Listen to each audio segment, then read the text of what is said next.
திருவள்ளுவரின் வழியில் வாழ்ந்து வாழ்வின் உன்னத நிலையினை அடைய திருக்குறளோடு நாம் என்னும் இந்த நிகழ்விலே இணைந்திருக்கின்ற உங்கள் அனைவருக்கும் முதற்கண் வணக்கம்.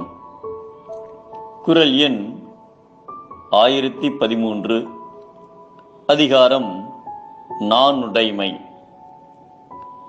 இது புறநானூற்றிலே கூறப்பட்டுள்ள ஒரு நிகழ்வு. திருக்குட்டுவன் என்னும் குறுநில மன்னரை ஒரு நாள் மதுரை குமரனார் என்னும் ஒரு புலவர் காண வந்தார். மன்னர் குட்டுவனை புகழ்ந்து பாடல்களை பாடினார். அதற்காக ஒரு பெரிய யானையை மன்னர் பரிசாக அளித்தார். புலவனாகிய எனக்கு விலை உயர்ந்த இவ்வளவு பெரிய யானை எதற்கு? என்னுடைய வாழ்க்கைக்கு சிறிது பொருள் கொடுத்தால் போதும் என்றார் குமரனார்.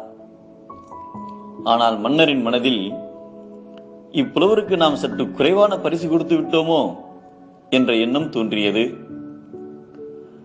மன்னர் ஒரு புலவருக்கு ஒரே ஒரு யானை மட்டும் பரிசாக கொடுத்ததை இவ்வுலகம் பழிக்கும் என்று அஞ்சினார். எனவே அப்பெரிய யானையை விட மிகப்பெரிய யானையையும் பெரும் பொருளையும் புலவருக்கு பரிசாக தந்தார்.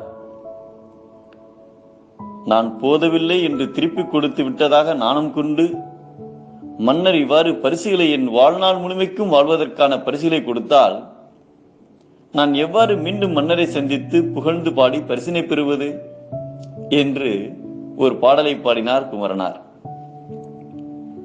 உயிர் வாழ்வதற்கு உடம்பு ஒரு ஆதாரம்.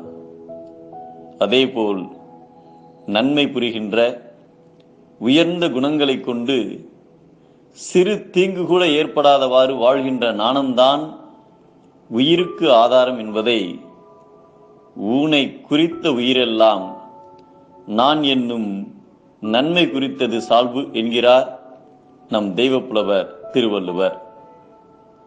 வெறும் உடல் உயிரின் ஆதாரம், நாணம் உண்மையாய் வாழ்வதின் அடையாளம்.